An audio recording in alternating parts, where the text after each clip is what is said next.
Somos espíritas, somos cristãos, seguimos os ensinamentos de Jesus Cristo na sua mais pura essência, com base no maior mandamento por ele ensinado, amar a Deus sobre todas as coisas e ao próximo como a ti mesmo. O Pronto Socorro Espiritual Casa dos Espíritos está localizado em Natal, RN. Estamos na Rua Olinto Meira 1253, no bairro do Alecrim. Siga-nos nas nossas redes sociais para mais informações.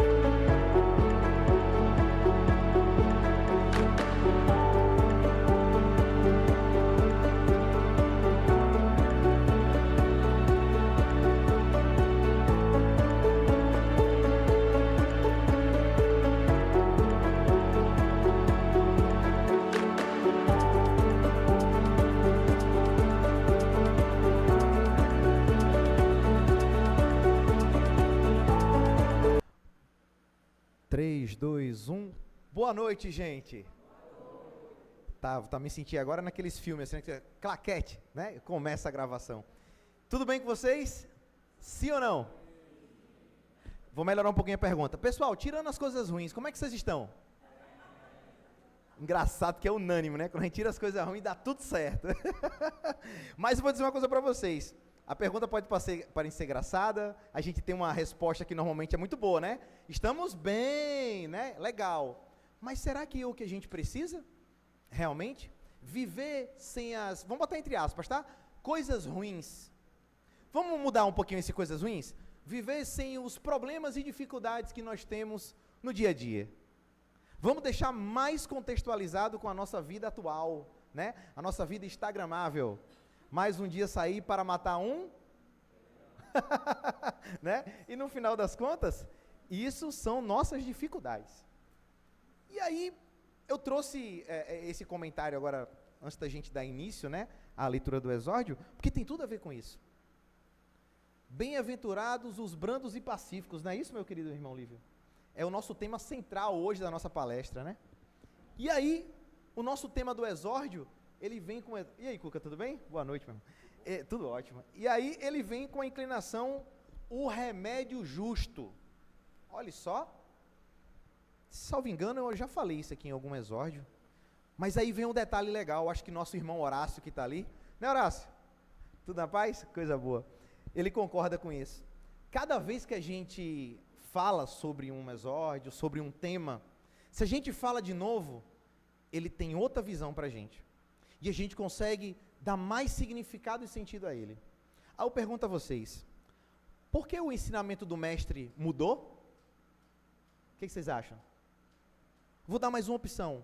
Ou é pelo fato de que a minha concepção, entendimento de vida modificou? Um ou dois, pessoal?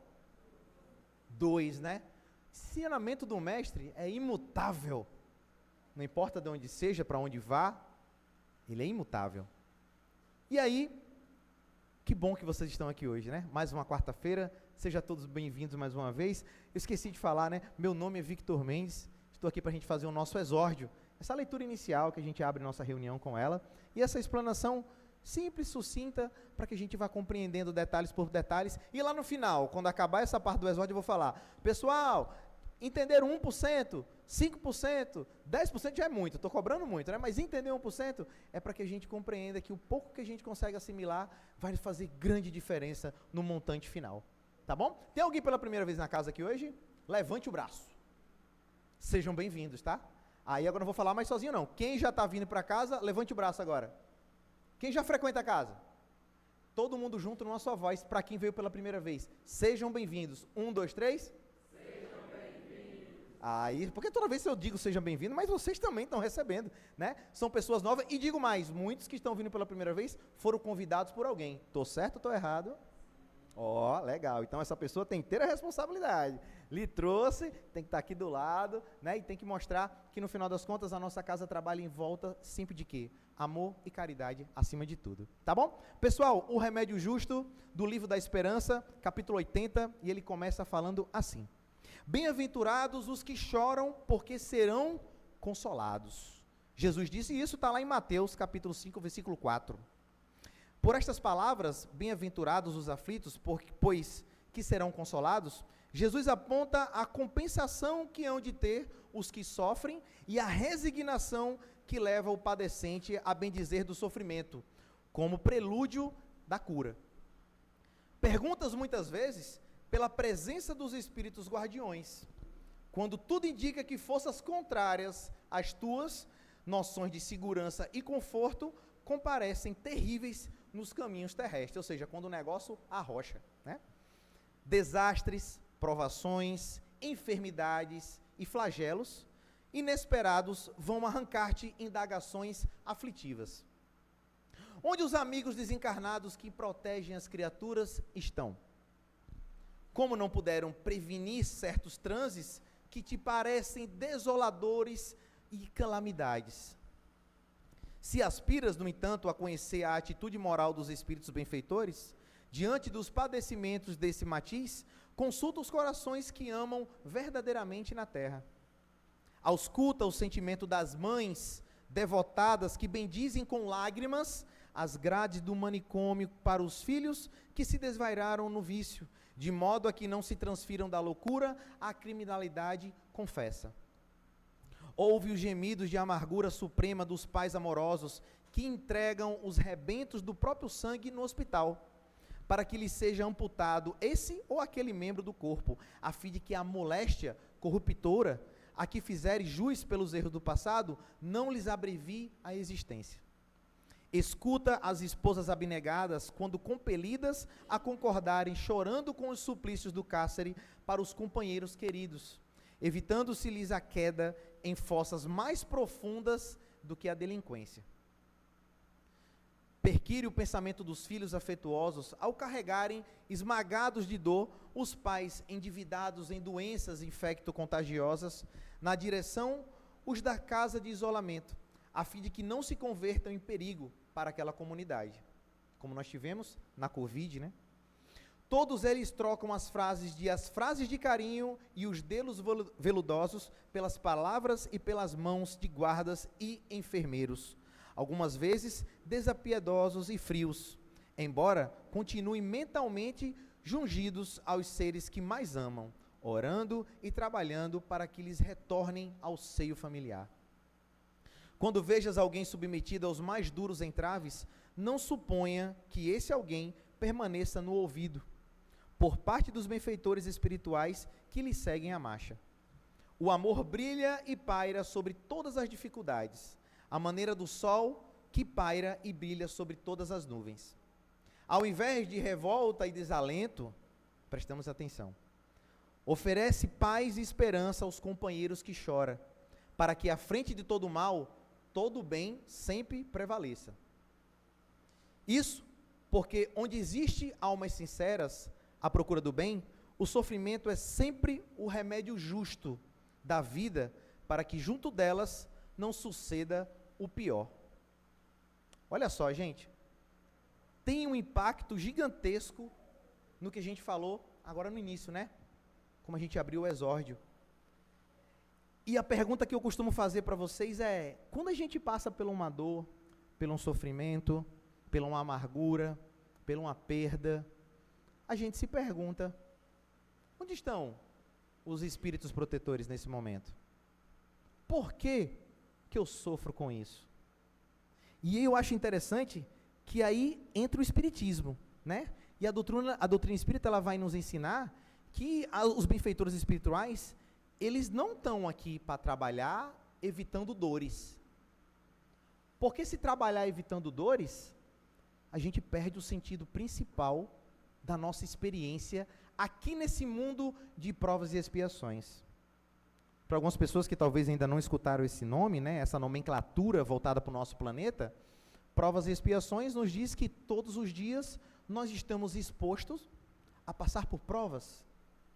E a cada prova dessa, nós estamos sendo espiados com as nossas ações. Já começou a dar uma refletida aí na cabeça? Sim ou não? Espero que sim, né? Quantas provas eu passo, quantas dificuldades são, sejam elas lá materiais ao ponto do bem material, seja ela lá material ao ponto de um dos bens mais importantes que eu tenho e preciso tomar muito bem cuidado com ele. como diz um amigo meu, tomar de conta, né? Tomar de conta dele, que é meu corpo, que é minha saúde, que é o meu lado físico. Então, quantos males a gente passa, a gente sofre, e tudo isso, por quê? Ah, mas você acabou de falar, Vitor, é porque é um mundo de provas e expiações. Ok, é um mundo que está nos provando constantemente, e nos espiando, para que saiba o nível de nossa evolução. Se a gente viesse aqui, gente, só para felicidade, alegria, como diz mais, good vibe, né? Aquela vibe positiva, a gente não estaria no planeta Terra.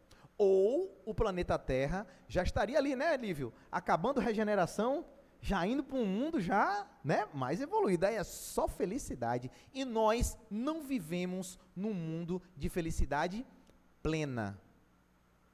Magoou vocês isso? Magoou? Não, não deixe magoar não, tá? Porque a gente já veio de um mundo menos evoluído. Por isso que hoje nós estamos em provas e expiações. Então não tem como a gente ter aquela felicidade duradoura. Mas Vitor, ó, vou levantar a mão aqui e vou falar, tá? Ô Vitor, eu tenho muita felicidade na minha vida. Eu vou olhar bem fundo assim e dizer, olhe, trabalhe.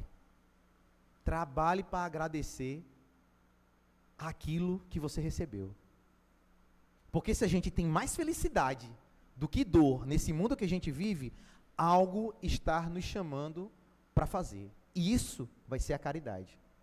Trabalhe de alguma forma. Eu não estou falando dentro do centro espírita, eu não estou falando de outra comunidade religiosa, não importa o que seja, mas que você trabalhe para a caridade. Porque o mais comum que nós temos é a dor, é o sofrimento, são as amarguras. E de duas uma, ou você não olha com os olhos de dor e sofrimento para aquilo que te acontece na vida, e já entende que aquilo são provações, ou tua vida está boa mesmo. De duas uma.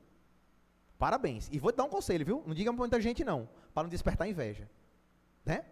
Porque problema todos nós temos. E ainda bem. Quando a gente traz aqui, né, como ele fala aqui, é como um pai que permite ao filho passar por uma cirurgia dolorosa para salvar a sua vida. Deus está o tempo todo fazendo isso com a gente. Ou você acha que ele fica feliz? Eu disse, agora eu acho é pouco. De forma nenhuma.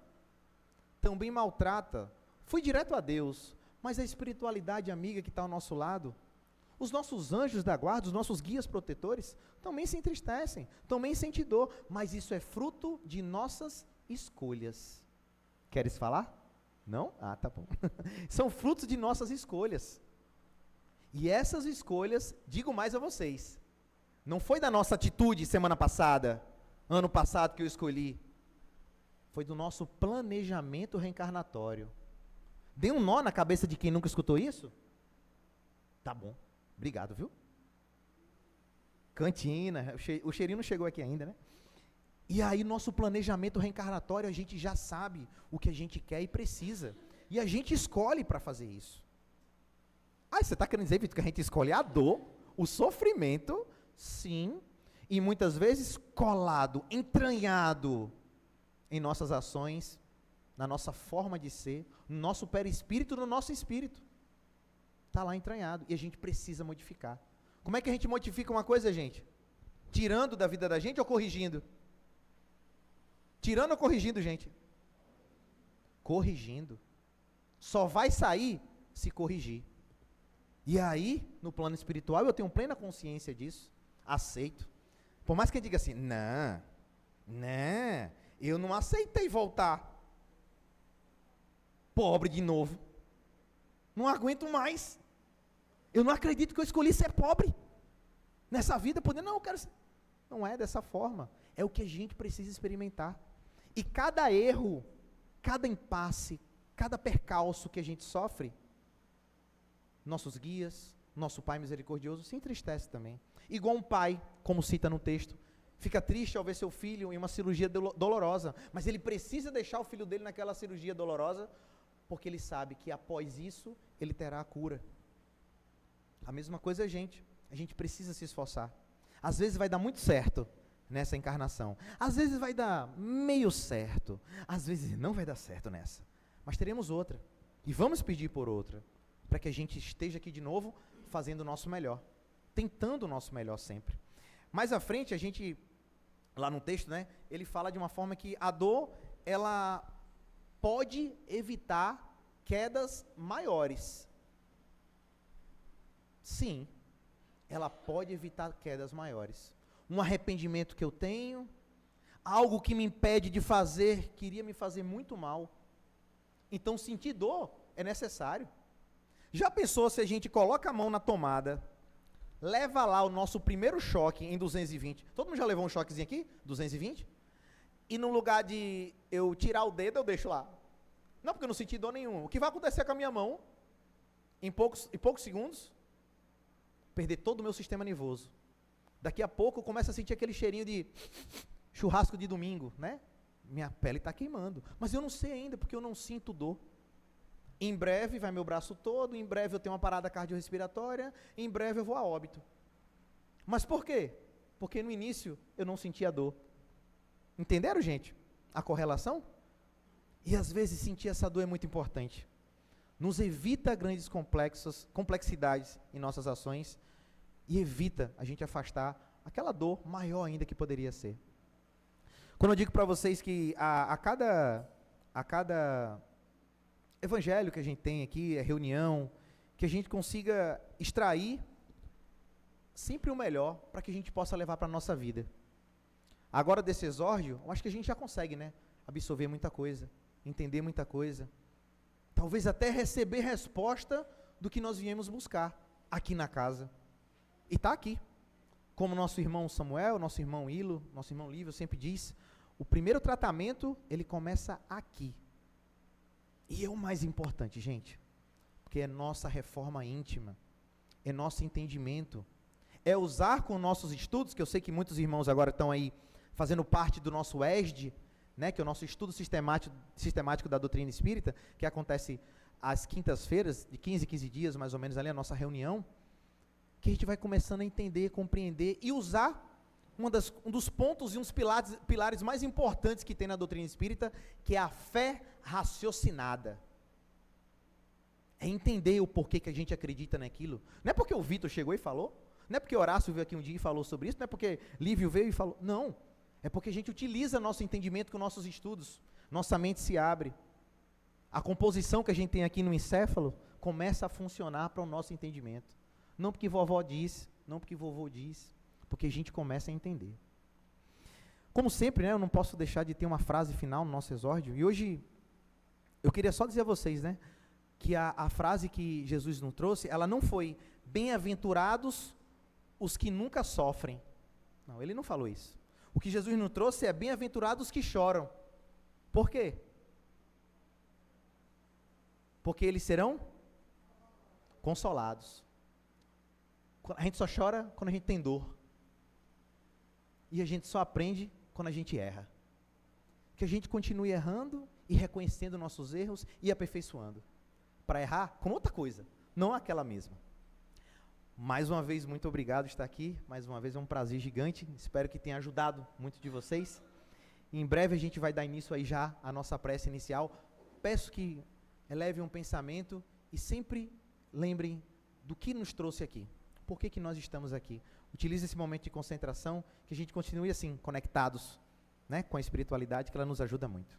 Obrigado e boa noite. Que vem a casa pela nossa primeira irmã, vez. Cristina. E um boa noite efusivo a todos, né, que sempre comparecem a esta casa, né, para, quer seja os seus tratamentos, quer seja para aprender um pouco mais sobre a doutrina espírita. Não só nós aqui, presentes, encarnados, como também os desencarnados e os que nos assistem através do YouTube. A temática de hoje está no capítulo 9 do Evangelho segundo o Espiritismo, denominado Bem-aventurados os que são brandos e pacíficos. Em algumas traduções, bem-aventurados os mansos e pacíficos. E esse texto é de extrema atualidade, de conteúdo extremamente atual. Porque a promessa de Jesus de que os brandos ou os mansos herdarão a terra, hoje em dia isso pode soar como algo contraditório, principalmente no mundo em que nós vivemos hoje, onde os violentos, onde os egoístas, aparentemente, estão levando vantagem, acumulando bens e acumulando poder. Mas a gente diz aparentemente. A interpretação espírita, ela nos dá uma nova luz sobre isso, sobre essa afirmação que Jesus nos traz no capítulo 9 do Evangelho segundo o Espiritismo, porque mostra que essa posse, ela não se refere a bens materiais no estado que o nosso planeta se encontra, porque a verdadeira herança prometida por Jesus, ela é calcada, ela está baseada ou esclarecida em 4 pontos fundamentais. O primeiro é uma promessa futura. E que promessa seria essa? A promessa se aplica a essa condição de um futuro que nós estamos próximos, digamos assim, a um alvorecer. O planeta passa por transformações de cunho moral. Todos estamos vendo isso. É extremamente comum hoje a gente abrir notícias e vermos inversões, distorções em relação à moralidade, à ética. É comum a gente ver isso.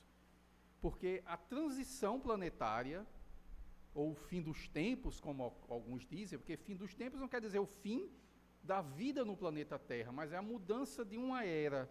Ela não se caracteriza, como está delineado aqui na doutrina espírita, por elementos chocantes, digamos assim, que seriam furacões, terremotos, guerras, etc. Porque isso sempre existiu na Terra.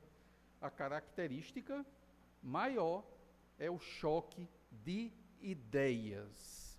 E é isso que a gente vive hoje. O choque de ideias. É onde essa transformação, onde o mundo, onde a humanidade passará por uma transformação moral. Por isso que as pessoas estão se posicionando nas suas ideias, vivendo o que elas carregam dentro dos seus corações.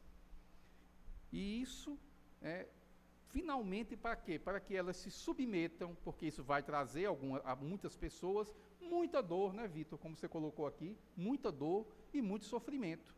O que é que eu estou pregando? Para que eu vim para esse mundo? A gente sabe que essas pessoas, por isso que eu digo no início que eu falei, pensam que detêm alguma coisa. Porque o que prevalecerá é a lei de amor e a lei de caridade. O segundo pilar é o afastamento dos maus. Porque nesse futuro de paz que está previsto, os livros, os evangelhos nos mostram isso, esses espíritos endurecidos no mal, os egoístas, os violentos, e não apenas aqueles violentos, que quando se fala em violento, a primeira coisa que vem em mente, ou vem à nossa mente, é a violência daquele que pega de uma arma, que causa uma dor, um constrangimento a alguém, que nos dilapida de um patrimônio. Existe violência muito maior do que isso. Quem é mais violento? É o que detém uma arma e rouba um bem de uma pessoa, de um transeunte? Ou é aquele que por uma caneta, ou por um desvio, por um desfalque, retira o alimento de centenas de milhares? Quem é mais violento? Através de um ato de corrupção, por exemplo. Então, são esses elementos que são chamados, ou que serão chamados, ou que serão afastados para mundos compatíveis com a condição moral de cada um deles. Ou seja, esses elementos vão deixar a terra para aqueles que praticam o bem. Por isso que Jesus nos diz, bem-aventurados os que são mansos e pacíficos. A mansidão é o oposto da violência, do violento.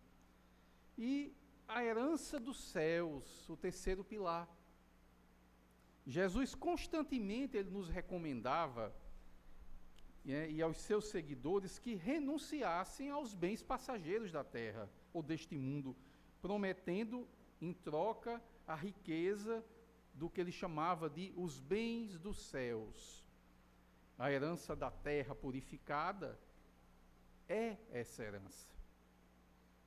Porque o exercício das virtudes começará a prosperar aqui após a eliminação ou o banimento ou o arrebatamento, como alguns irmãos, né, que professam protestantismo, assim o chamam.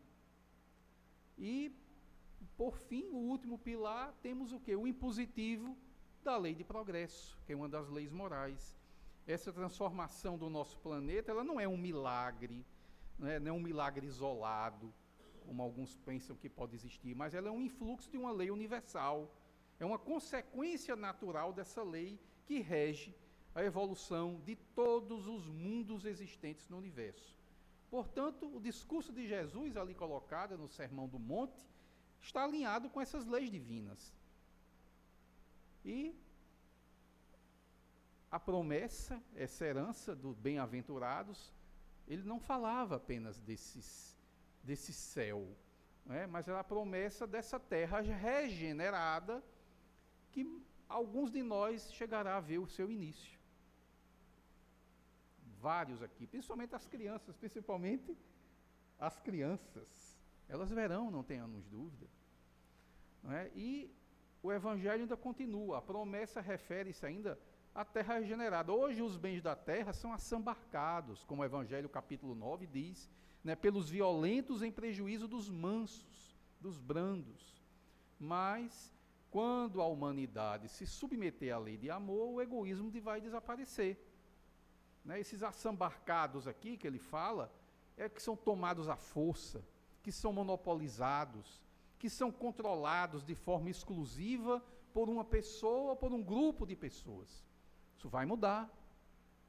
Vai mudar porque a lei de amor e caridade começa a ser praticada pelos novos espíritos que estão reencarnando aqui, mais evoluídos moralmente.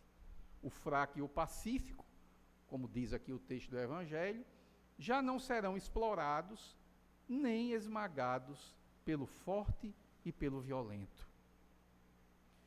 No texto, que eu passo a ler agora, do início do Evangelho, eu vou pedir a licença para ler o texto na sua íntegra, que é bem curto, para a gente compreender a promessa que está na bem-aventurança.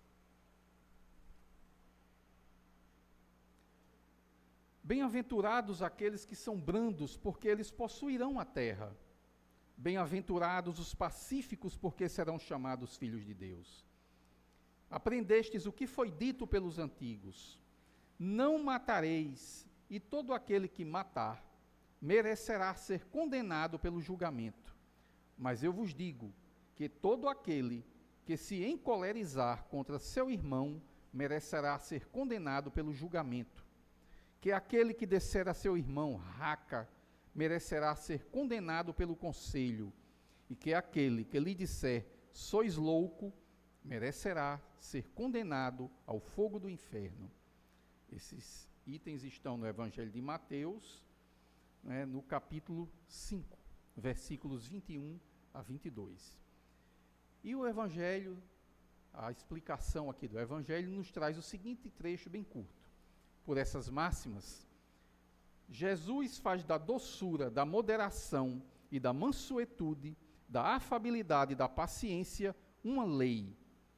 Condena, por conseguinte, a violência, a cólera e mesmo toda expressão descortês com respeito ao semelhante. Raca era, entre os hebreus, um termo de desprezo, que significava homem de má conduta, e se pronunciava escarrando e desviando a cabeça. Ele vai mesmo mais longe, uma vez que ameaça com o fogo do inferno aquele que disser ao seu irmão, sois louco. É evidente que, aqui, como em toda circunstância, a intenção agrava ou atenua a falta. Mas, em que uma simples palavra pode ter bastante gravidade para merecer uma reprovação tão severa.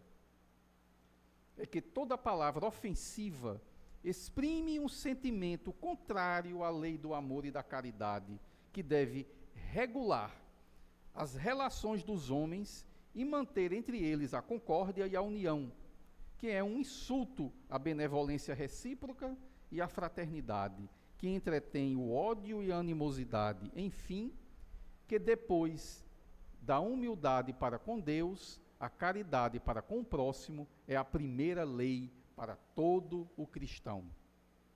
Mas o que diz Jesus por estas palavras? Bem-aventurados aqueles que são brandos, porque eles possuirão a terra, tendo ele dito para renunciar aos bens deste mundo e prometendo os do céu. À espera dos bens do céu, o homem tem necessidade dos da terra para viver. Somente lhe recomenda não ligar a estes últimos mais importância do que aos primeiros.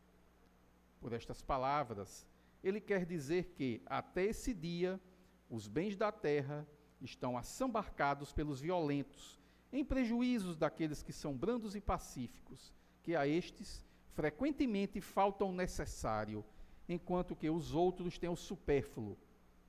Promete que justiça lhes será feita na terra como no céu, porque são chamados filhos de Deus. Quando a lei de amor e de caridade for a lei da humanidade, não haverá mais egoísmo, e o fraco e o pacífico não serão mais explorados, nem esmagados pelo forte e pelo violento. Tal será o estado da terra quando, segundo a lei de progresso e a promessa de Jesus, ela tornar-se um mundo feliz pela expulsão dos maus. E continua o nosso evangelho quando Jesus utiliza e fala do peso da palavra, porque Jesus condenou essa palavra raca da mesma forma que ele condenou a injúria do louco, és louco, ou sois louco. Raca, como a gente viu, definido aqui no Evangelho, era um termo desdenhoso, né, que significa homem que não vale nada, né, que exprimia desprezo, que significa, em suma, falta de fraternidade, como ali está colocado. E louco é um ataque moral direto, uma sentença que ameaça, inclusive ele ameaçava com o dito fogo do inferno, que significa o quê? A gente sabe que esse inferno e esse fogo do inferno são figuras de linguagem, que na realidade o fogo é algo que purifica, traz o sofrimento, mas que no final desse sofrimento a gente sai mais leve, purificado, remediado. É um símbolo de uma purificação dolorosa. E que a lei antiga, que dizia não matarás, que é o que? Um dos mandamentos da lei mosaica, né, é o que está lá retratado. E Jesus, ele condena, em essência, em raiz, a violência, a cólera, a ira, o desprezo. É isso que ele quis dizer. Que toda palavra exprime um sentimento contrário à lei do amor. Palavras ofensivas. Elas trazem essa energia, essa carga maléfica. É um golpe desferido contra a benevolência recíproca que deve existir entre nós. Jesus amplia, o objetivo dele era ampliar essa compreensão, porque as pessoas ficavam apenas vinculadas àqueles 10 mandamentos, ou a 613, como a gente viu, mitzvot, que está lá no judaísmo. São muito mais extensos. Mas vamos nos ater aqui aos 10 mandamentos, ao não matarás. E ele vai muito mais além. Ele fala não apenas dos atos, mas ele inclui as intenções e ele inclui as palavras. Nessas passagens que a gente encontra aqui no Evangelho, Jesus ele eleva, ou ele nos ensina a elevar o nosso padrão moral para um novo patamar. É isso que a gente deve almejar. Ele ensina que violência não se resume unicamente ao ato físico de matar. A lei divina, ela condena, obviamente, a violência que nasce sempre no coração da pessoa antes de ser praticada. E como é que ela nasce? ela nasce quando as pessoas começam a expressar os sentimentos. Aí a gente começa a ver, a gente começa a descer mais na essência do que Jesus quis mostrar. E ele fala ali de cólera, de ira, contra um irmão, que já é uma falta muito grave. E esse termo que ele adota aí, que ele colocado como raca, que era uma expressão usada naquela época, uma expressão de desprezo, que significa aí homem que não vale nada, e o ex-louco, apresentado como ofensa séria, expressam sentimento contrário à caridade, e ao amor, que devem presidir as relações humanas. E o Evangelho, no seu item 4, que a gente leu aqui, do capítulo 9, ele é muito claro quando ele diz lá, na seguinte frase: a caridade com o próximo é a primeira lei de todo cristão. Primeira lei.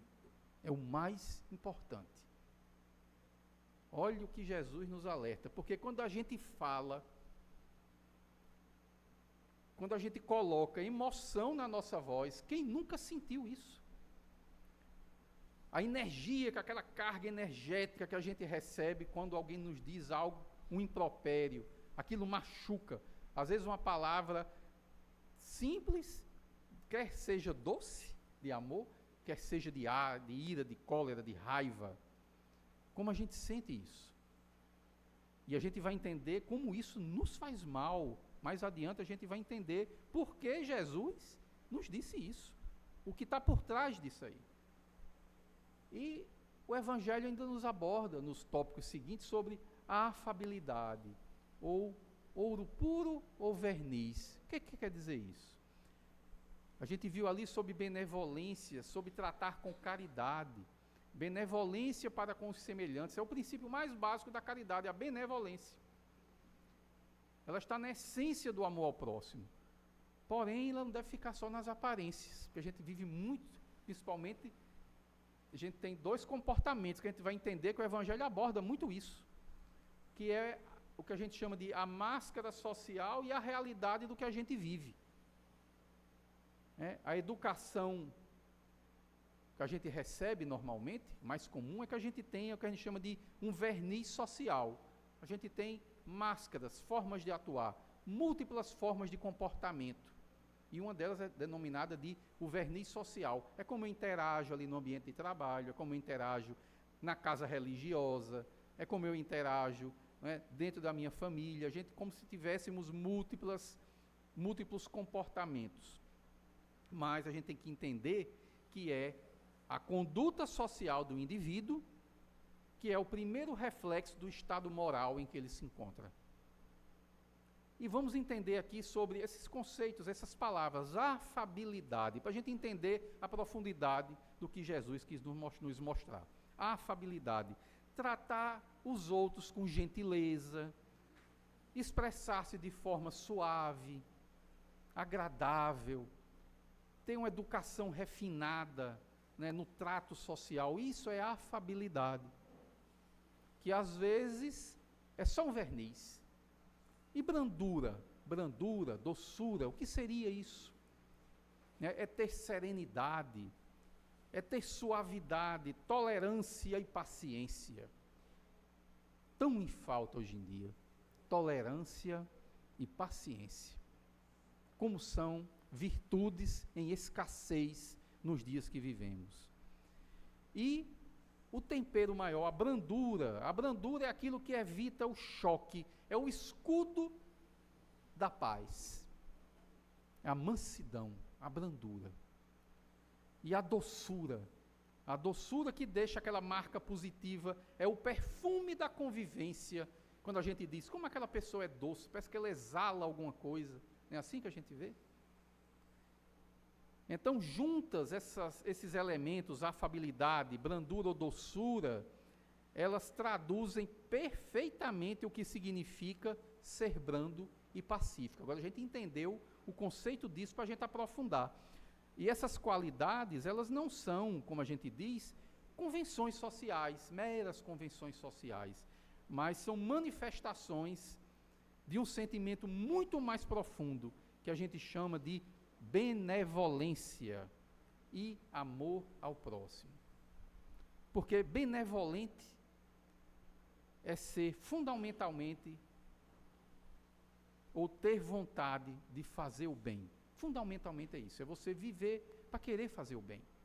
Ser benevolente é querer o bem do outro, é ter a alma grande,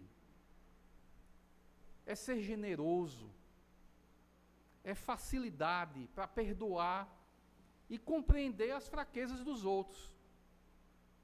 Isso é ser benevolente. Quem é benevolente, aí a gente vai começar a entender. Ele transmite o quê? Ele exala o quê? Ele exala afabilidade. A gente já entendeu agora o que é afabilidade. Ele exala doçura. Porque afabilidade e doçura, elas estão ligadas no trato que a gente tem com o próximo, com as pessoas que convivem conosco. Conforme a doutrina espírita nos ensina, a afabilidade e a doçura são essas formas de manifestação da benevolência, do bem. E a gente começa a entender quando esse detalhe que é crucial, que a doutrina espírita nos convida a gente ter um olhar mais amplo para o comportamento das pessoas. E a gente tem que fazer algumas simples perguntas, pequenas perguntas, quando a gente vê um comportamento inadequado dentro do nosso ambiente. As qualidades de certos elementos que convivem conosco, em termos de virtudes e de defeitos. Por exemplo, como é que eu trato uma criança pequenininha quando ela erra? É bem diferente de quando eu trato um adulto quando ele erra, não é assim? Quando a criança erra, a gente entende que ela está em um processo de aprendizado, está em um processo de educação, de formação. É assim que a gente normalmente trata uma criança quando ela comete um erro. E como eu educo essa criança? Eu educo ela com rispidez? Eu educo com amor? E normalmente os pais educam a criança com amor, com carinho, porque sabem que aquilo é transitório. O erro é transitório. Eu falo de crianças bem pequenas. Os pais ou a mãe, ela julga a criança como um adulto quando ela comete um erro? Claro que não, porque sabe que aquilo é temporário. Mas a doutrina espírita nos convida a ter outra visão dos comportamentos dos nossos irmãos de caminhada. E por que nos convida? Porque estamos em níveis evolutivos diferentes. Então, aquele que a gente está julgando, não julgueis, né? Assim que o Evangelho nos diz. Por quê? Porque às vezes eu estava na condição evolutiva do que está sendo julgado ali por minha consciência, por mim. Porque pode ter sido eu lá atrás, cometendo os mesmos erros, fazendo as mesmas bobagens. E a questão 886, Livro dos Espíritos, Kardec pergunta: como é que Jesus entende a caridade? A gente está falando aqui de caridade. Porque quando eu trato aquele irmão de forma ríspida, ou quando eu julgo aquele irmão pelo mau comportamento, aqui já tem, como o raca é louco, ou um impropério, um palavrão, eu estou julgando alguma coisa ali. Eu estou condenando, julgando e condenando. Eu estou dando o veredito ali. E a resposta que a espiritualidade nos dá, de como Jesus enxerga isso, a caridade, está baseado em 3 elementos: benevolência, que acabamos de entender, indulgência e perdão. Sendo a benevolência uma das bases da verdadeira caridade, ou talvez a principal, que é ser bom, fazer o bem. E existe uma diferença que a gente vai tratar aqui, que é o próximo tópico, mas ainda dentro desse contexto do verniz social, que a gente abordou aqui, entre a doçura genuína e a hipocrisia social, que ele aborda aqui, a afabilidade, ou a falsa afabilidade, que nós temos. A maioria de nós apresenta isso. Então, teremos que nos moldar no comportamento, conforme a questão 886, porque Jesus é convidado, nós somos convidados a, principalmente, usar Jesus como guia e como modelo, nos modelar, nos igualar, copiar. Esse é o objetivo maior. E os itens mais importantes é esse: a caridade é o primeiro mandamento que devemos ter com o nosso irmão de caminhada, conforme está aqui no Evangelho. Mas qual é essa diferença? E tem a figura do que a gente chama do tirano doméstico. Essa figura é muito conhecida. Na rua ele é um anjo. Ali ele é aquela pessoa dócil, amável, trata todo mundo muito bem. Mas em casa ele é o oposto, ele é o demônio, ele é odiado, ele é detestado. Ele tem aquele verniz, o exterior dele é do homem bom, mas em casa ele faz com que todos paguem pelo peso do orgulho que ele carrega dentro do seu interior. São os ditos tiranos domésticos, que fazem que suas famílias e às vezes os seus subordinados, quando estão em ambiente de trabalho, sofram o peso do orgulho e do despotismo ou da tirania, descontando em casa, ou descontando no ambiente de trabalho, digamos assim, os elementos ou a imagem que aquela pessoa tem, que é desconstruída ali dentro. Eu sou bom lá fora, mas aqui não, aqui mando eu, aqui é como eu quero. Desconta e põe para fora aquele sentimento que ele não conseguiu colocar lá fora, naquele ambiente externo. Ele desconta no interior da sua casa ou no seu ambiente no trabalho, porque ele não pode externar aqueles sentimentos para os estranhos. Esse é o tirano doméstico. Mas a caridade, ela deve primeiramente ser exercida dentro do nosso lar e também no ambiente de trabalho, mas primeiramente dentro da nossa casa, porque é ali que a gente vai estar formando os nossos filhos, os que vão cuidar de todos os que estão na sociedade. É a micro-sociedade aqui que nosso irmão Vitor sempre nos apresenta.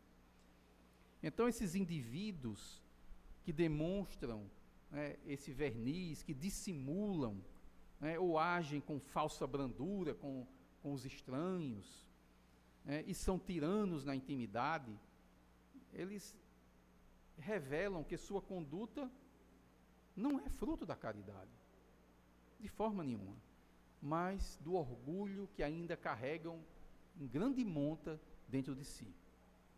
Essa afabilidade que a gente viu ali, estava no slide anterior, ela é frágil, ela é só um verniz, é só aquela capinha bem fininha, que desaparece ao primeiro contato de uma ingratidão, de uma pequena agressão que ele recebe, ou no ambiente do trabalho, uma cara feia, não importa.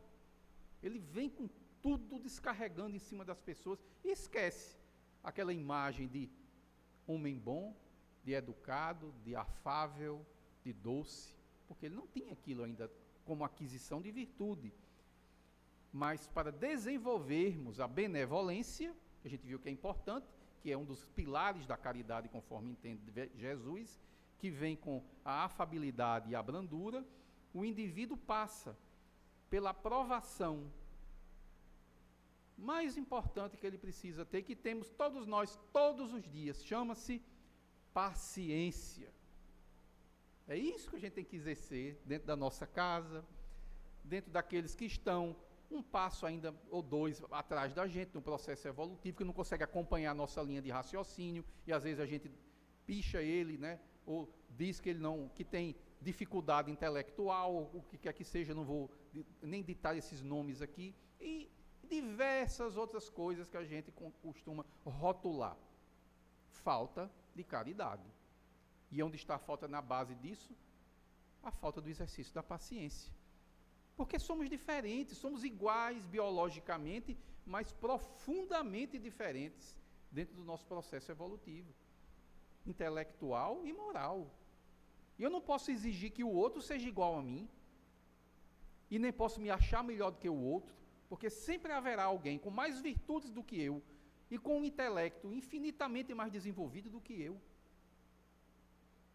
Então não julguemos os que estão ainda no processo inicial, ou que estão em um degrau abaixo de nós. Falta de caridade. E passemos a uma das mazelas que a gente vive aqui, a anatomia da cólera. A gente vai discutir esse termo aqui. A mensagem de Hahnemann, dada em 1863, é uma mensagem magnífica, nunca tão atual, nunca vi tão atual como nos dias de hoje, principalmente por causa das pesquisas proporcionadas pela ciência. A cólera, ou a ira, nada remedia ou remedeia. Ela altera a saúde e compromete a vida. É uma demência passageira que assemelha o homem ao bruto. O homem colérico quebra objetos inanimados e perde a razão. Se pudesse se ver a sangue frio no espelho, teria medo ou acharia aquele comportamento ridículo. O que é o homem colérico senão o orgulho ferido? E como a gente vê isso? Às vezes em um acesso de fúria, de ira, de raiva, e vamos fazer aqui uma pequena correção, esse nome cólera não é mais utilizado. Cólera hoje é classificada como uma doença aguda do trato digestivo. Não se usa mais esse nome. Fulano é colérico. Não se usa mais. Isso já foi dentro da psiquiatria, para designar pessoas que sofrem de explosões emocionais. E o termo correto é transtorno explosivo intermitente, ou TEI. Uma atualização. A gente vê que as coisas evoluem, a ciência evolui. Isso é conhecido popularmente como aquele indivíduo de pavio curto, ou alguns chamam de síndrome de Hulk, que é classificado como um transtorno do controle dos impulsos. O primeiro ponto que a gente tem que entender é isso. E tem sintomas tudo isso. E que sintomas são esses? Episódios normalmente recorrentes de agressão verbal ou agressão física, reações desproporcionais, que geram aquela fúria incontrolável ou incontrolada. E após normalmente um surto desse, o indivíduo passa a se sentir com forte sentimento de culpa e com profundo arrependimento. É um transtorno. E a TEI, ou esse transtorno, ele é o principal adversário da brandura e da pacificidade, do pacífico, do ser pacífico. Isso não é apenas um descontrole emocional, mas é uma manifestação direta e violenta do orgulho e do egoísmo. E a gente vai entender isso aqui, por que isso aqui, e por que Hahnemann fala isso. O que é o homem colérico, ou o homem com TEI, ou com síndrome de Hulk, ou pavio curto, se não o orgulho ferido? E a gente vai começar a tirar mais uma camada dessa grande verdade, para a gente chegar a essa verdade. Ele comenta aqui que a origem reside no orgulho ferido, como ele fala aqui, que é normalmente quando o indivíduo se sente contrariado, que ele achava que detinha certo conhecimento ou certa coisa, ou que ele foi diminuído em algum momento, aquilo saiu do controle dele. O orgulhoso, ele acha que controla tudo, que detém tudo, e permite que a razão, que é o que nos governa, ela fique de lado totalmente. Ele passa a agir com irracionalidade. E, como está descrito aí, se assemelha a um acesso de uma demência passageira. Por quê? Porque o demente, ele não passa mais a utilizar a razão para guiar a sua conduta. Ele começa a praticar atos ilógicos e absurdos. Então, o ser humano que passa por esse problema do TI, dessa síndrome, ele se iguala realmente a um animal. E, às vezes, ele chega até a matar um semelhante por causa disso. Quantas não são as brigas por causa de trânsito, em que alguém que está com acesso a uma arma sai do carro e mata o outro por um acesso desse aqui? Quantos não são aqueles que vão para assistir uma partida de futebol e porque o seu time perdeu e não consegue ver o outro feliz pela vitória e vão lá e matam o adversário? Quantos não são aqueles que, inclusive, que já teve relatos, que não chegaram a matar o outro por causa de política, o seu adversário, ou porque torce, ou tem afeição por um partido A ou B? Aí a gente vê que é o quê? Porque o que é que está na base disso? Aí vamos entender por que Hahnemann fala isso. Ele fala do orgulho ferido, porque as minhas escolhas, o orgulhoso acha assim, as minhas escolhas são melhores do que a do outro, porque eu sou melhor do que o outro. Eu sou superior ao outro e o outro é inferior. E eu não admito que um inferior seja igual ou superior a mim. Entenderam o porquê disso aqui? Isso é o que está na base. E mais, aqui ele fala, né, da questão de alterar a saúde que compromete a vida. Falamos aqui em 1863. A gente vai entender uma coisa que era muito diferente, a medicina e o pensamento das ciências psíquicas que tinha na época, do que a gente tem hoje em dia. Hoje, a gente vê que essa síndrome, a TEI, ela às vezes mata. Quando ela não mata, né, ela deixa sequelas graves, porque às vezes o indivíduo chega a desencarnar por causa de um AVC, por causa de um infarto. E quando ele não tem o desencarne, ele fica às vezes sequelado. Tem um AVC, não desencarnou, está com a sequela. Né? Tem problemas de sobrecarga nos vasos sanguíneos, gera normalmente problemas de hipertensão arterial, vira um hipertenso por descontrole emocional. Eu conheço muita gente que sofre desse mal, muitas pessoas. Aparentam também, ou apresentam também, doenças autoimunes, aumento para risco de diabetes. E quem está dizendo isso não é Lívio, quem está dizendo isso são pesquisadores da Universidade de Harvard e da Universidade de Colômbia. A gente vê como, em 1863, Espírito de Verdade, a equipe dele, através do Espírito de Hahnemann, nos trouxe isso. Quem, em 1863, imaginaria que ter um acesso de fúria nos traria tudo isso? Então, a longo prazo, quem tem esse estilo de vida vai sair com sequelas. Se não tiver uma sequela na vida ou na existência presente, vai sair sequelado aqui no campo emocional ou no corpo emocional, vai levar no seu perispírito essa sequela. E temos ainda uma visão infantil, que a gente vai abordar mais um pouquinho à frente. É a crença de que é impossível mudar, né, a própria natureza. Eu sou assim, né, não tenho força para mudar, meu pai já era assim. Tem gente que pensa que é desse jeito. A minha família toda é assim, mas isso é uma mera desculpa. Porque basta, meus irmãos, ter força de vontade para a gente fazer o que a doutrina espírita nos propõe, a reforma interior. E aquele que queira corrigir-se, como diz o Evangelho, sempre o pode. A superação aí da TEI, através de um esforço consciente dessas pessoas que passam por esse transtorno. Quando ela toma consciência disso, né, já é um passo inicial. Eu tenho isso, eu preciso mudar. Isso já é o caminho para as pessoas mudarem, é reconhecer que tem um problema. E a paciência como a caridade. A gente viu que lá na base a gente precisa exercer o quê? Paciência, para ter o quê? Benevolência, doçura, etc. É uma sequência de virtudes que a gente vai adquirindo.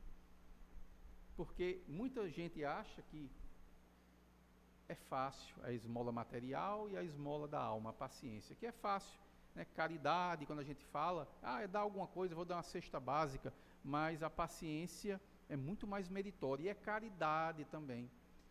Quando a gente trata bem o outro que está, né, naquela situação que eu coloquei há pouco tempo, eu não aguento conviver com fulano, não tenho paciência com fulano, tenho que ter paciência e respeitar o estado em que ele se encontra. Isso é caridade também.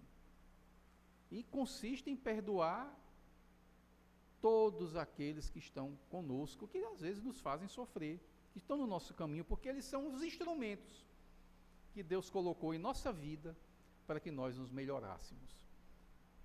E o Evangelho, ele tece aqui um elemento interessante, que é essa imagem aqui desses alfinetes aqui. Diz, a vida é difícil, compõe-se de 1000 nadas, que são como picadas de alfinete, que acabam por ferir. A paciência é o escudo contra essas picadas, porque às vezes a gente, no dia a dia, a gente vai sendo minado por N coisas, até o momento que a gente explode, né? Assim normalmente, mas a gente tem que ter perseverança, porque a paciência, ela é apresentada como uma bênção que Deus envia aos seus eleitos, está lá no Evangelho, mas longe de ser um sinal de fraqueza, que diz, fulano é muito paciente, ele é fraco, não é bem assim não, porque a paciência é uma forma ativa de caridade, ela é uma ferramenta para nós nos aperfeiçoarmos espiritualmente. Para quê? Para que a gente possa ser caridoso, para a gente comece a ser benevolente. E lá no elemento, o tijolinho, o primeiro que está ali, chama-se paciência. Então, as dificuldades que a gente enfrenta na vida, desde aquelas pequenas picadas, aquelas alfinetadas, que todos os dias nós recebemos, né? E às vezes as grandes expiações ou até as grandes provações, elas são esses instrumentos que Deus nos coloca no nosso caminho para que nós sejamos testados para fortalecer o quê? A nossa virtude, a nossa paciência. É isso que é a prática da vida. E onde está normalmente isso? Na nossa família, no nosso ambiente de trabalho. É isso que a gente tem que entender, que são pequenas coisas do dia a dia, não é nada mirabolante, que a gente sempre imagina coisas imensas, catastróficas, às vezes são pequenas coisas, pequenas alfinetadas, todos os dias que vão, né, nos testando, e a gente vai se aperfeiçoando nisso aí. A gente tem que ter um olhar diferente. A dor como marcação da glória. E o texto ainda continua, bendizei de Deus onipotente, que pela dor neste mundo vos marcou para a glória do céu. Porque a gente tem uma visão, às vezes, bem distorcida das coisas. Às vezes, a visão que a gente tem dessas dificuldades que a gente passa, a visão humana, diz assim, a vida é difícil, é cheia de picadas, né, de alfinetes, eu sou alfinetado todos os dias. Mas a visão espiritual quando a gente já adquire, já é diferente. Diz, as dores são bênçãos, e o fardo passa a parecer muito menos pesado quando se olha para o alto, quando a gente vê qual é o propósito daquilo. É isso que está sendo colocado aqui, a dor como marcação de glória. A dor vos marcou nesse mundo, né, para que nós possamos vencer a nós mesmos. O fardo, como está colocado aqui, parece menos pesado quando se olha para o alto do que quando se curva a fronte para a terra, para baixo. Para os que estão, às vezes, no mesmo nível que a gente. E a mensagem continua, coragem, amigos, o Cristo, o vosso modelo, é vosso modelo, e ele sofreu mais do que qualquer um de vós. Quem viu em qualquer mensagem evangélica o Cristo reclamar de alguma coisa? Mentiram, prenderam, injuriaram, fizeram tudo no mundo, ele não disse uma palavra, não condenou ninguém ali, naquele momento. As ofensas que às vezes recebemos na visão humana, né, são motivos para a gente revidar. Eu não levo desaforo para casa, é assim que a gente diz?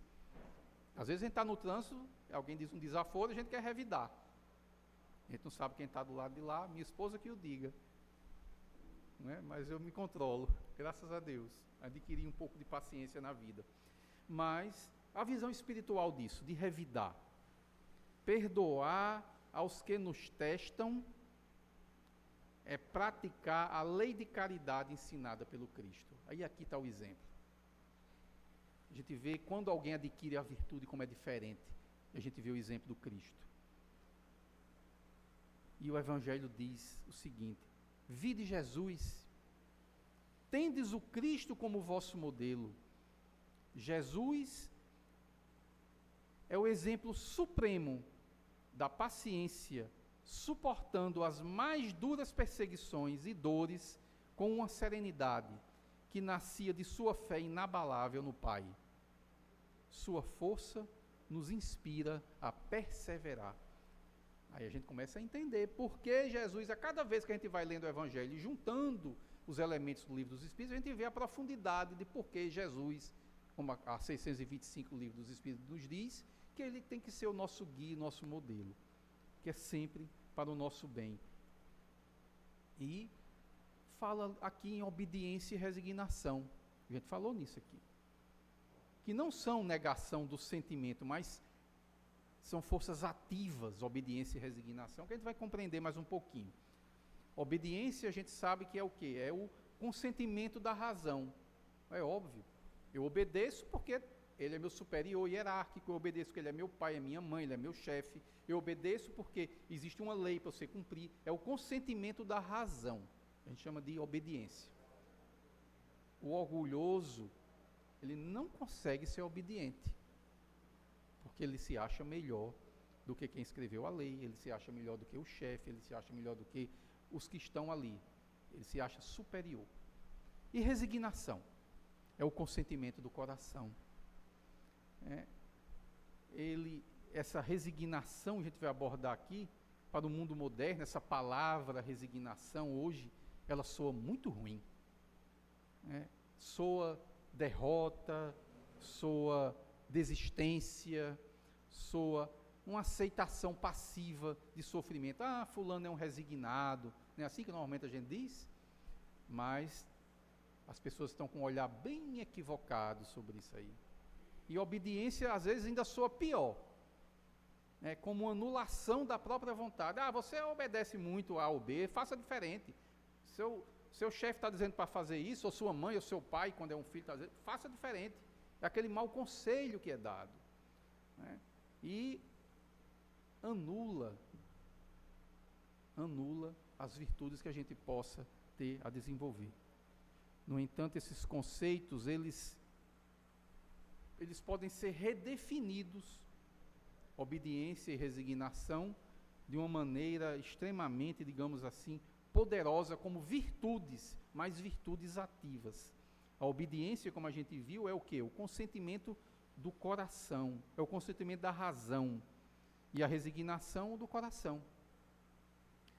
Mas, muito longe disso ser uma passividade, como alguns queiram colocar, exige o quê? Uma imensa força interior. Para quê, meus irmãos? Para dominar o que às vezes a gente tem de revolta. É isso mesmo, de revolta.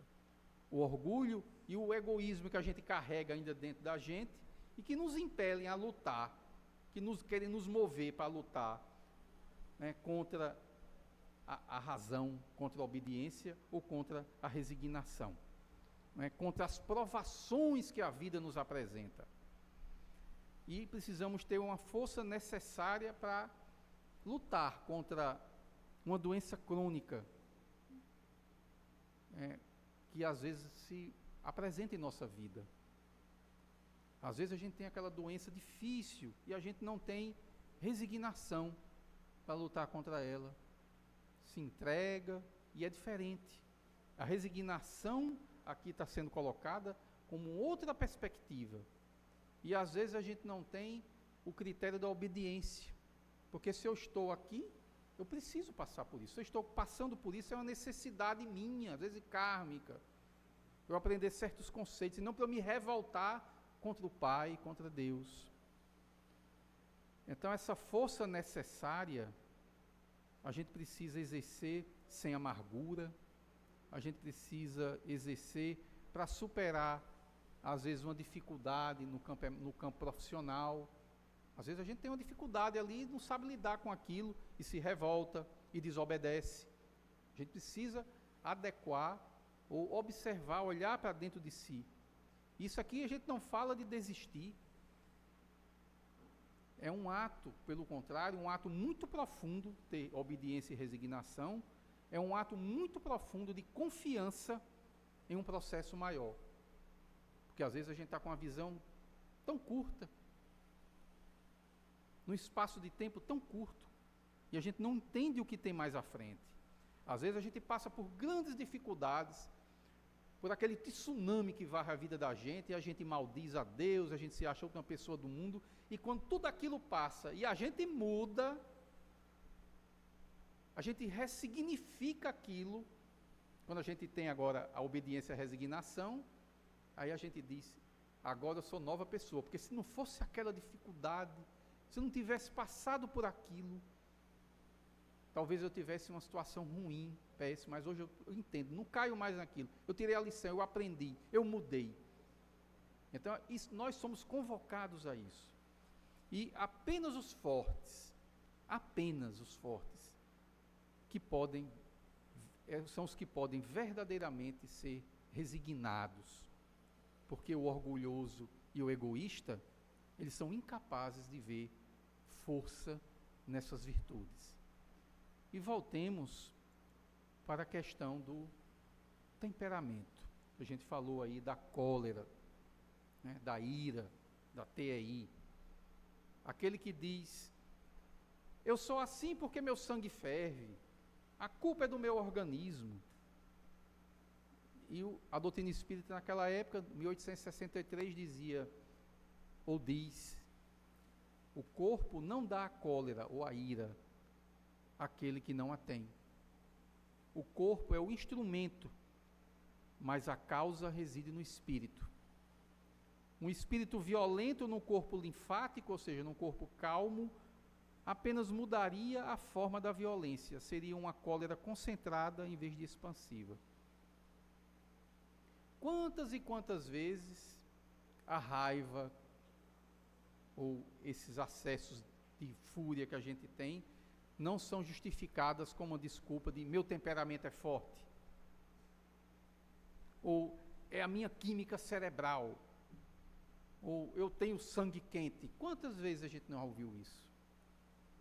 A mentalidade moderna hoje, ela às vezes nos encoraja, né, a ver essas pessoas como, é alguém que tem um pavio curto. É o que a ciência está dizendo. A TI é um problema, é uma síndrome, que é a síndrome de Hulk ou a TI, não é? Como um traço biológico ou um traço psicológico imutável, uma parte de quem nós somos. Muita gente acha isso aí. E às vezes a ciência, por ser materialista, aí entendamos, a psicologia é uma ciência materialista, a biologia é uma ciência materialista, Por quê? Porque ela acha que, na maioria delas, que tudo é proveniente de, nós somos um conjunto de reações químicas, meramente, de elementos que estão ali combinados, de hormônios, etc., que somos isso, meramente isso. E a doutrina espírita nos diz que não somos isso. Nós não somos, nós combatemos o materialismo. O materialismo não é só aquela questão do apego às coisas materiais, é muito mais profundo do que a gente coloca. Agora, por quê? Porque aqui, a sabedoria dos espiritismos, ela nos traz uma chave para a nossa libertação. A causa primária da raiva, ou desses problemas, não está no corpo, mas está no espírito. É o espírito que traz isso. É uma má paixão. Não é a reação química. Aquilo ali, a gente vai entender mais um pouquinho, para a gente entender a origem de tudo isso. Vamos lá, de onde veio isso? Eu sou assim, meu pai era assim, isso veio da minha genética, isso é o produto dos meus hormônios, isso é assim, isso é assado. Vamos ver se é. Lá atrás, eu falo de muito lá atrás mesmo, o temperamento, existia uma coisa que chamava de temperamento bilioso. O que é isso? Que também se chamava de temperamento colérico. Por isso que está esse nome aqui no Evangelho segundo o Espiritismo. fulano teve um acesso de cólera. Né? Caracterizava o quê? Um indivíduo que tinha tendência a ser irritado, ter muita irritabilidade, ser impaciente. Era isso que caracterizava. Isso veio de onde? Veio lá, ó, Grécia Antiga, de Hipócrates. Hipócrates, que é considerado o pai da medicina, ele propôs que o comportamento humano dependia, e a saúde, obviamente, dependiam de 4 fluidos existentes no corpo humano, chamados de humores, que eram sangue, fleuma, bilis negra e bilis amarela. Assim foi que Hipócrates conceituou. No século II, um médico romano chamado Galeno, olha como faz tempo, século II, ele aprofundou esses conceitos, associando o predomínio da bilis amarela a esse excesso ou o temperamento bilioso, também chamado dessa forma, e foi ele que nomeou isso, a esse excesso de fluido. Era alguém que tinha um fluido em desequilíbrio, em excesso. A bilis amarela estava em excesso, por isso que ele tinha aquele comportamento. Era algo do organismo. Isso perdurou, meus irmãos, sabe até quando? Até o final do século XIX. Como demorou? A gente descobrir que isso não era verdade. E mais, assim, só para a gente entender, a gente vai entender certas coisas que a gente vê em filmes antigos, e até hoje em dia, tem gente que ainda acha isso. O tratamento para esses casos aí consistia em evitar a comida, para quem tinha excesso de bilis amarela, evitar comida condimentada, comida pesada, porque piorava a condição, né? Tinha que consumir, ao contrário, alimentos mais leves, alimentos frescos, doces, mel, para poder contrabalancear, né, o temperamento da pessoa. E em casos daqueles desequilíbrios mais severos da pessoa, né, do indivíduo lá, se aplicavam terapias com purgante e às vezes as sangrias, que a gente vê naqueles filmes antigos. Cortava as pessoas, botava aquela tigela para poder drenar um pouco do sangue, que era para retirar aquela bilis amarela, ou a bilis negra, dependendo do que seja, que era uma das formas de tratamento. Até o século XIX a gente ainda usava isso. A gente entender como a medicina avançou e como a gente ainda traz consequências no nosso psiquismo de que eu sou assim, eu não mudo, isso é meu organismo, e não é. A doutrina espírita veio trazer um novo conceito, o espírito pacífico, porque a paz, a paciência, uma aquisição do espírito, ele vai permanecer pacífico e sereno, mesmo no corpo dito bilioso que era colocado aí. Enquanto um espírito violento, mesmo que não tenha o tal desequilíbrio bilioso, ele vai manifestar, né, o seu desequilíbrio. Então, o corpo não é o corpo que dá cólera, que dá ira, que dá TI. Não é. Não é o corpo físico que promove isso. É isso que a doutrina espírita vem nos trazer. Na realidade, todas as virtudes e todos os vícios, eles são inerentes ao espírito. Não é o corpo físico, é o espírito. Está lá no livro dos Espíritos, tudo isso é básico, extremamente básico para a gente que estuda. E essa ideia, meus irmãos, ela é libertadora, extremamente libertadora, porque ela nos resgata do quê? De um determinismo biológico. Eu sou assim, né, porque é a minha herança genética do meu pai, porque meu pai era assim. Como é que a gente convive com as pessoas? O que é que nos une? Respondi isso várias vezes aqui. Os gostos, os temperamentos. Eu convivo com aqueles que são iguais a mim. Simples assim. Se eu sou viciado, se eu sou cabeça quente, o que seja, eu vou estar cercado de gente cabeça quente. Se eu estou envolvido com substâncias ilícitas, eu vou procurar o grupo dos que gostam das substâncias ilícitas. Se eu sou torcedor, por exemplo, de um time de futebol A, eu vou estar na torcida do time de futebol A, não vou para o B. É assim que funciona a vida. Quando eu desencarno, eu vou estar junto daquelas pessoas que se afinizam comigo, nas minhas virtudes e dos meus defeitos. É assim que funciona a vida, lei de atração e repulsão. Isso é a mais elementar, a coisa mais básica do universo. Então não é a genética que vai trazer isso aí. Nós não herdamos isso aí. Isso é o que a gente chama de libertador. porque devolve a solução do problema para as nossas mãos. Porque a sua raiva, ou a raiva que você sente, é quem você é. É uma imperfeição moral. E é você que deve se educar para cuidar disso. Através do quê? Da força da sua vontade, de se corrigir, de se transformar em um ser humano melhor. É isso que a doutrina espírita nos traz, como exemplo. Né? Então esse argumento aí de que eu não posso mudar, que eu nasci torto, sou deformado, que eu trago essa mazela, né? Isso traz, a doutrina espírita, uma esperança maior, de modificar o ser moral, o espírito, através da mudança da razão, trazendo a luz da razão, e não acusar a Deus, que tudo faz perfeito, de que Ele fez algo imperfeito em mim, porque são escolhas minhas isso. E a gente falou aqui em vontade, porque com vontade a gente aprende tudo.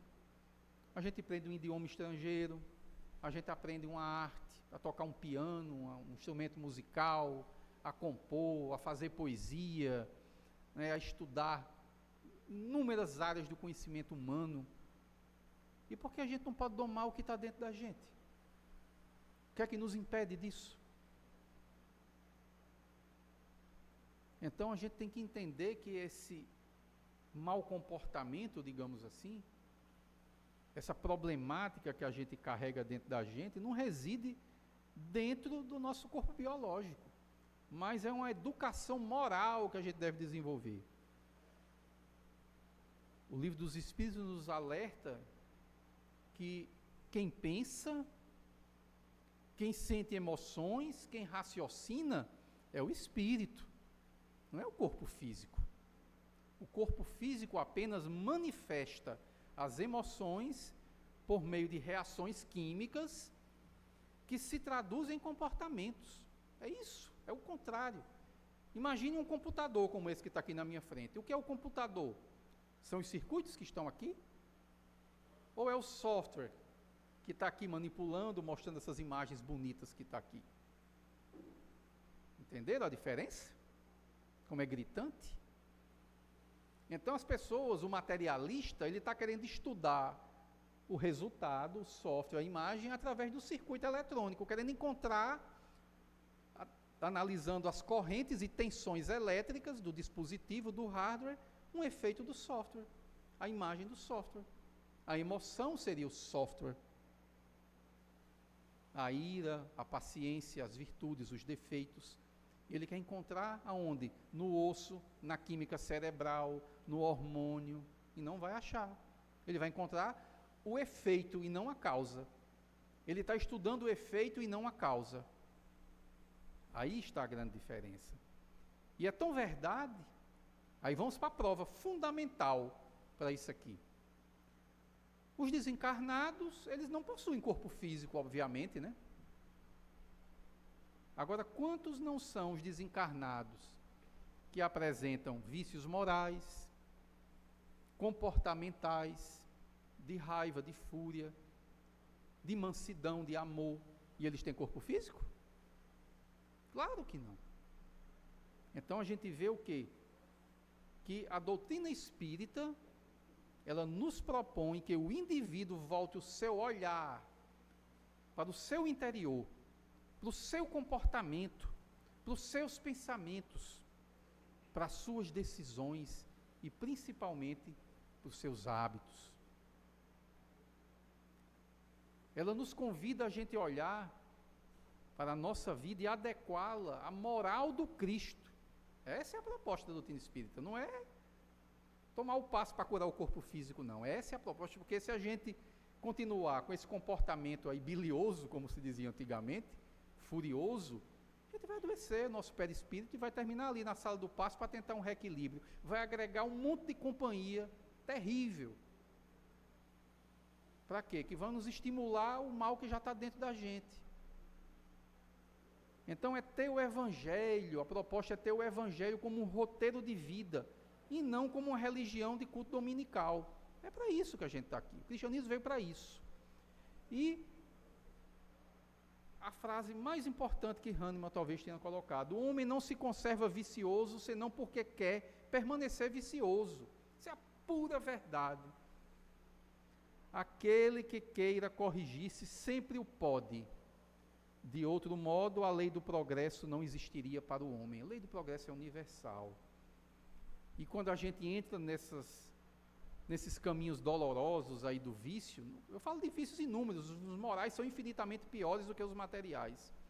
Aí bate uma coisa chamada dor. A dor é aquele esporão, é aquele aguilhão que faz com que a gente caminhe, né, e nos coloque na estrada da retidão. E às vezes a gente está naquela zona de conforto, estacionário, sem querer muita coisa, e a dor começa a bater na gente ali. E os vícios morais, quando a gente dá vazão a eles sempre nos levam a um profundo sofrimento e principalmente no futuro a um grande arrependimento. E a gente vê aqui a questão dos vícios morais. Eu quero trazer algo que está bem atual essa semana aqui. Alguém já assistiu Sexo e Destino? Está nos cinemas? Cinema Movicon, Praia Shopping. Não está no Cinépolis e não está no Cinemark, aqui na nossa cidade. O filme é bom. E o filme, ele trata de algo assim, bem interessante, para a gente entender aí a questão desses elementos aí que foram colocados dos vícios morais. Ele trata, eu vou dar talvez um pequeno spoiler aqui, vocês me desculpem, mas eu preciso tratar isso. Ele trata de na história, de uma relação entre Cláudio Nogueira, né, pai de Marita, filha adotiva dele, e de Marina, sua filha biológica, e de Moreira, que é um obsessor, cidadão que aparece ali com um capuz meio tenebroso, que acompanha ele diuturnamente. Mas quem é esse obsessor? Quem é esse Moreira? Que às vezes as pessoas assistem um filme e não compreendem. Quem é esse cara na história?